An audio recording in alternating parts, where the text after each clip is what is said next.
With the release of Ingrid quickly approaching, you know what that means, right? Speculation and leaks regarding the new additions for Season 4, and who am I to not partake in the yearly festivities? Here's 4 or more Street Fighter or Capcom characters that should be added in Season 4 of Street Fighter 6. If we look at the characters that have been added to the game over the last couple of years, I think it makes sense to have 4 different categories here. Let's start off with the returning icon. As the name implies, we're talking about a character that has already been in a couple of Street Fighter games. Perhaps just one, but more likely several, and that is also one of the fan favorites, or one of the most played characters, or one of the most established characters. Something like that, right? That now can or should return for Street Fighter 6. Admittedly, the most iconic characters have already returned. I'm talking Ryu, Ken, Akuma, and Bison, Cammy, Zangief, Dhalsim, Chun-Li. Oh, okay. I think you're getting the point. Let's have a look at the old games and see what iconic names are still yet to be rescued from their pixelated past. Oh, and mind you, this category is effectively just a popularity contest, regardless of lore or similarities to the current roster. So, who is the most popular of them all? To find out, let's have a look at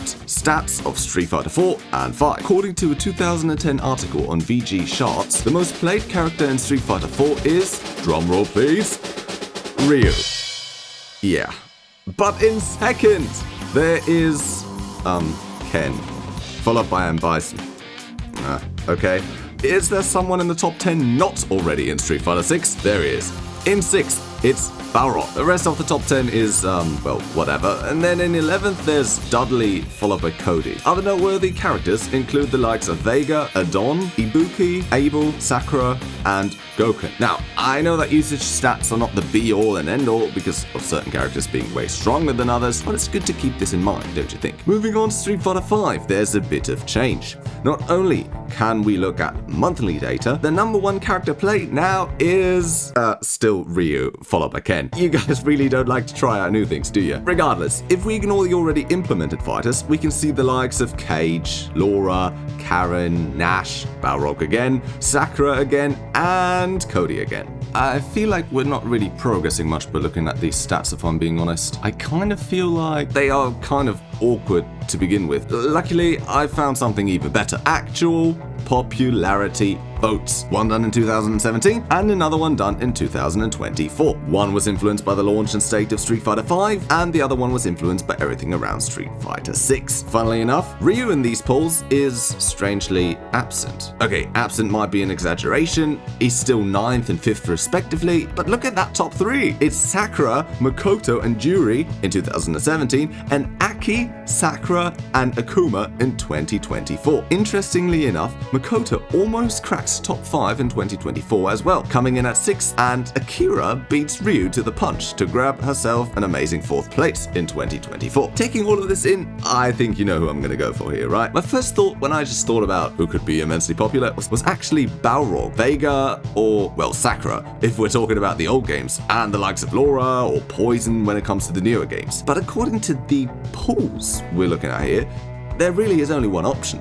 And it's Sakura, let's be honest. Although, I must admit, Makoto gave her a good run for her money. Nah, it's gonna be Sakura. Moving on to the second category, it's something I would like to call the apology tour. As more veteran players have remarked, with the likes of Aki, Rashid, and Alex, Capcom likes to take fighters that were previously a little underwhelming and correct whatever people or they themselves perceive as mistakes by putting a new and improved version of that fighter into Street Fighter 6. That also means that for this category, I'm going to favor fighters that have not appeared in many different iterations of Street Fighter. Since if they are bottom tier in Street Fighter 5, for example, but have been in Street Fighter 4 and Third Strike and so on, then that's not really on their character or kit, but more so that they were just a little shy during that patch of that game. I'm looking for fighters that had very few chances to present their skills on the big stage, but were absolutely let down. With that being said, I think there's a certain character we can look at to determine exactly who Capcom could try and fix next. Did you know there's a character with a similar background to Ed? Yes, because you've been playing Street Fighter for more than a year? Okay, my bad. Let's talk about Falk regardless. I'll be honest here, she'd be on my personal list of additions for Street Fighter 4. Because, well, Ed's already here. And Bison is as well. Why did you fix Ed and not give that same courtesy to Falk? Minus the being annoying part, please. I mean, honestly, she just looks absolutely cool. For those of you who haven't googled every Street Fighter character over the last few weeks, Falk in many ways is similar to Ed. She was first introduced in Street Fighter 5, and in the lore, she was supposed to be one of M. Bison's body clones, or backup bodies, even though she's female. Wait a minute.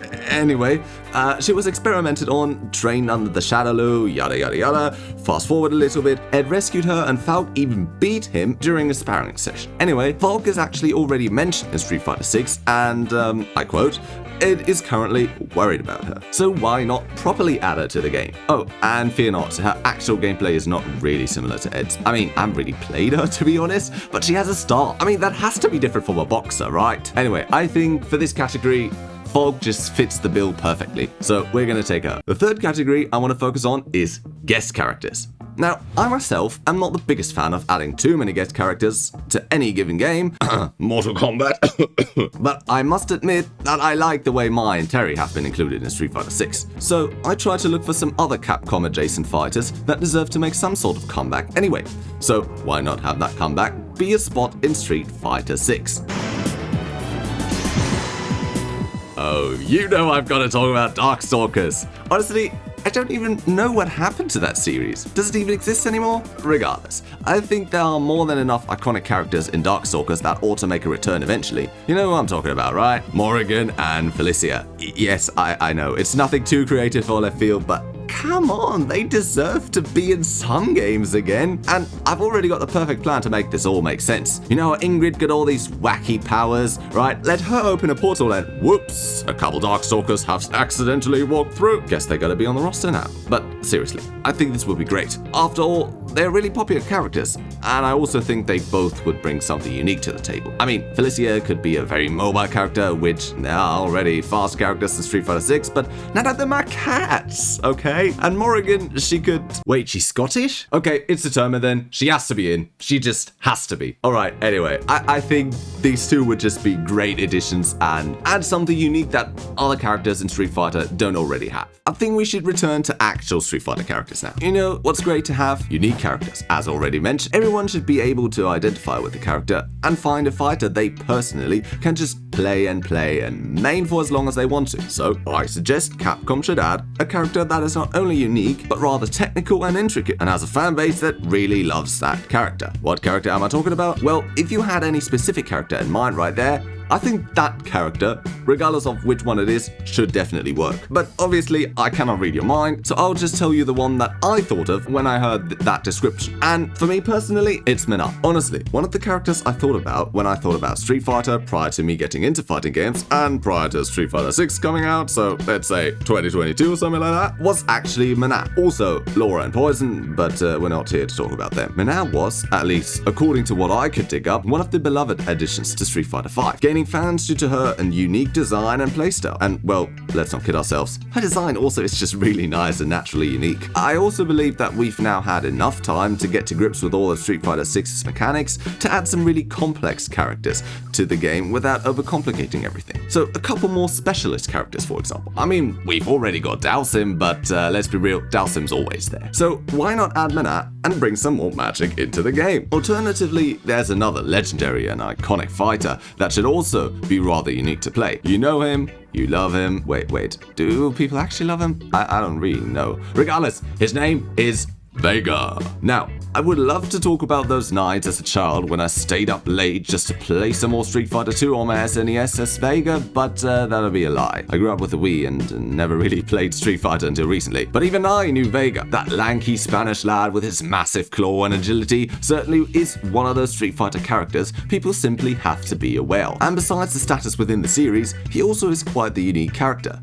I mean, there's no other character, I'm aware of at least, to bring a weapon to a fist fight that can be thrown, dropped, or whatever during the fight. So not only would including Vega bring back some OG mains, it would also diversify the roster, and maybe give some players that haven't truly found their forever main more options to choose from. I think that's about enough characters for now. Now I could go on and talk about even more of them, but after all there are only 4 spots available most likely, and I've already gone over that limit. But to conclude on a personal note, what fighters would I personally add for Season 4? Or rather, what do I think could be at least semi-realistic? I'll be honest, as much as I would love to see Darkstalker characters in Street Fighter 6, I don't know whether Capcom wants to do that right now, especially since, if they did, it would probably be 2 guest characters again, and that's already half of the available slots. So I'm gonna go with something different. Menat, Sakura, Vega, and Falk.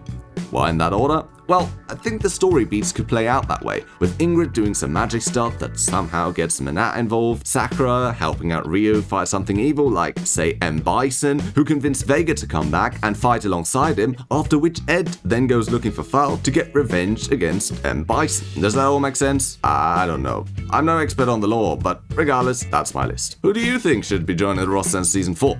Did I miss anybody you think should definitely be in the conversation at least? Feel free to tell me your suggestions for Season 4 in the comments. Thanks for watching, and see you in the next one. Bye bye.